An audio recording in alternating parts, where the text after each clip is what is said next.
Joining us now for World Brief and the review of some of the headlines of today's newspapers from around the world is Adefemi Akinsanya.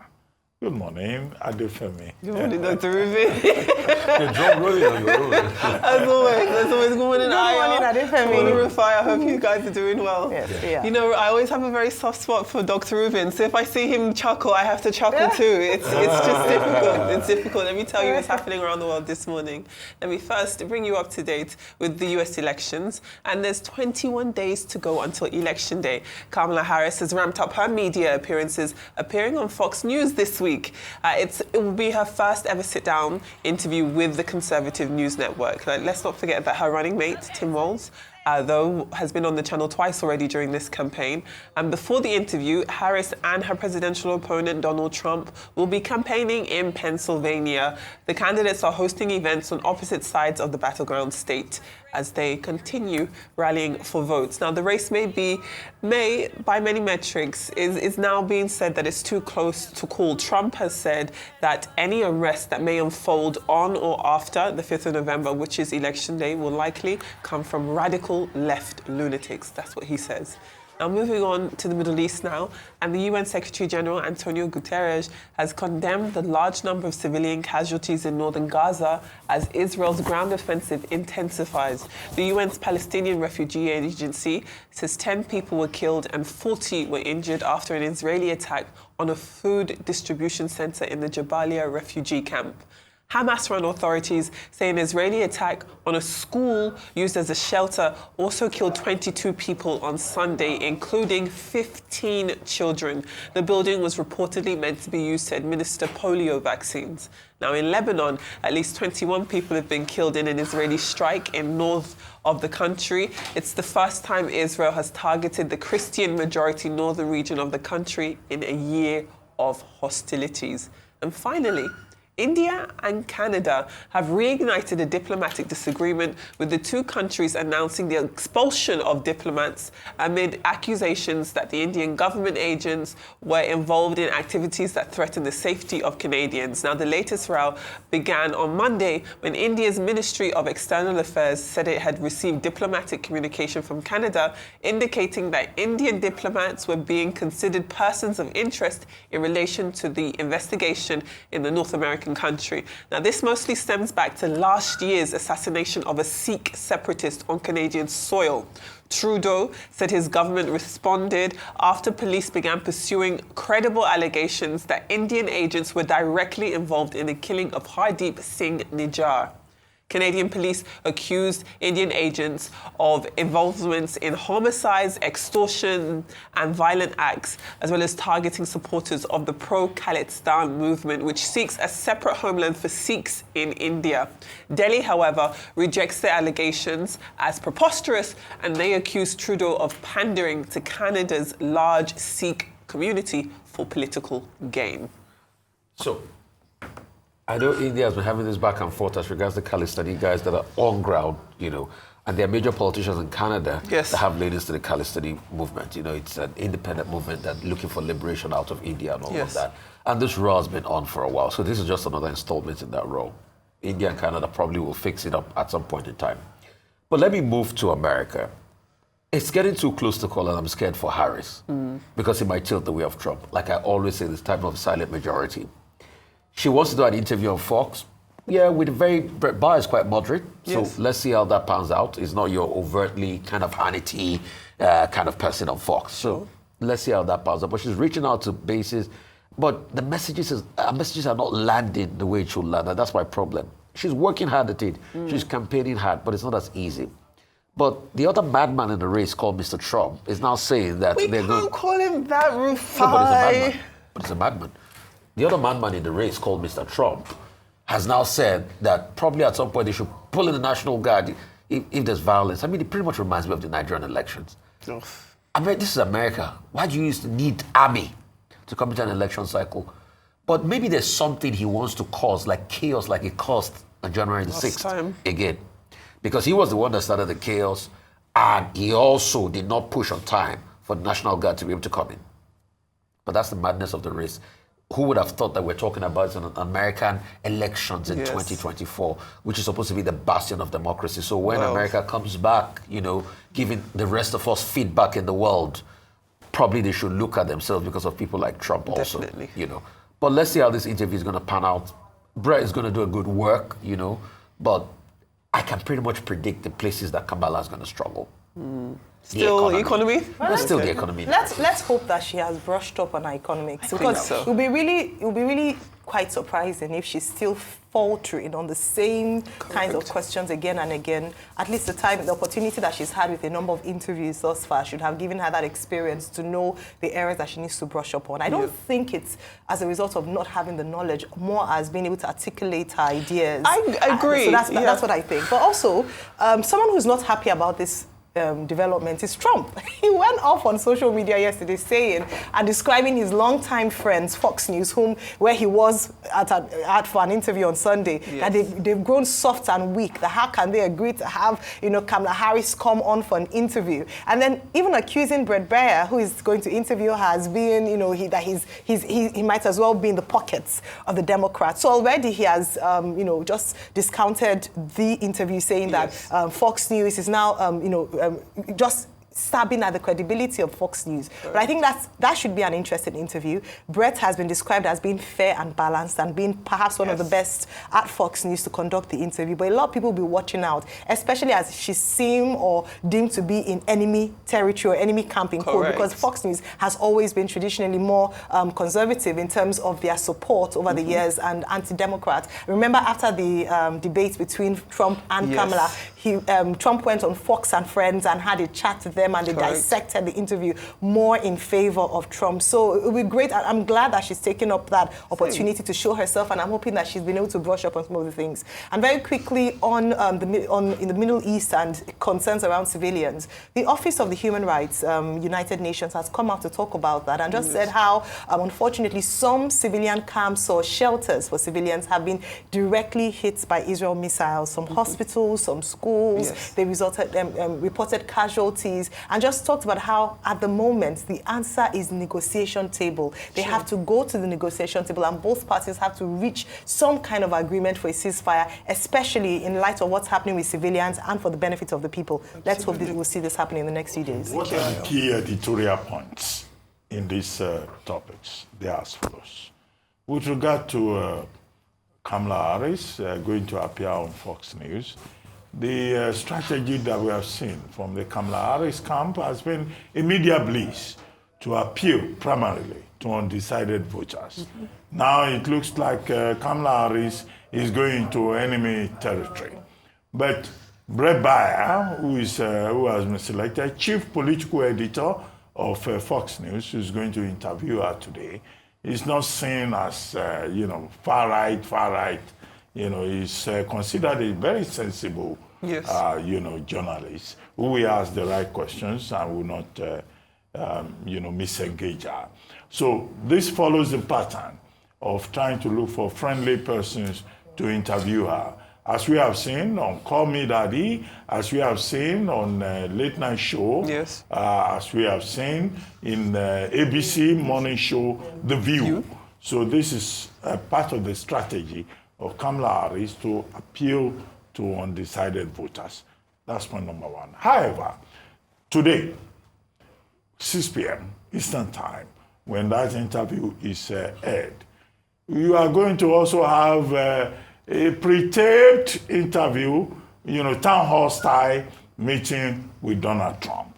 So, Fox News is balancing the acts and trying to project themselves in their own regard as, being neutral in the game. But I think it's important for Kamala Harris that she's talking to all the channels.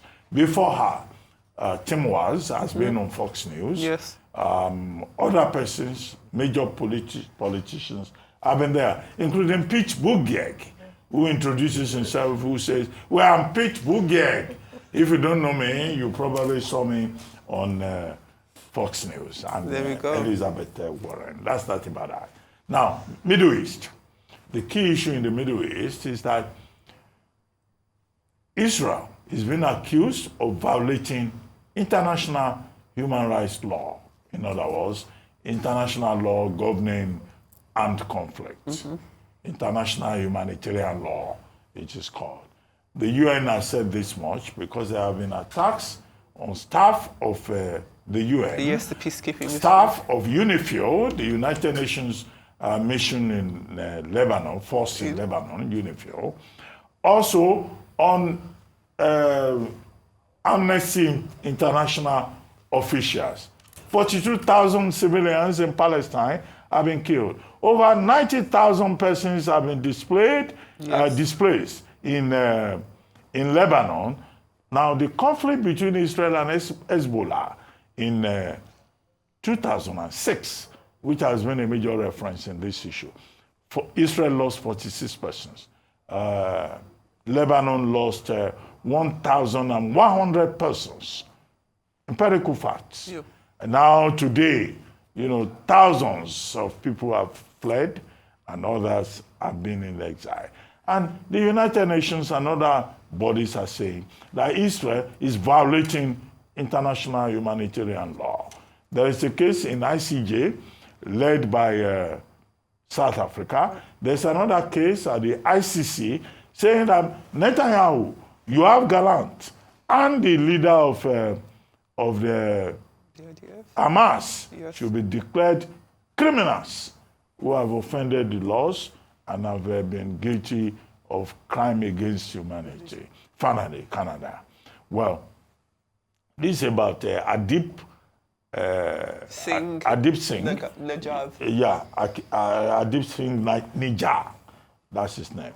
The case has been on the table since last year. Yes. And now Canada has expelled 6 diplomats, including the Indian High Commissioner to India.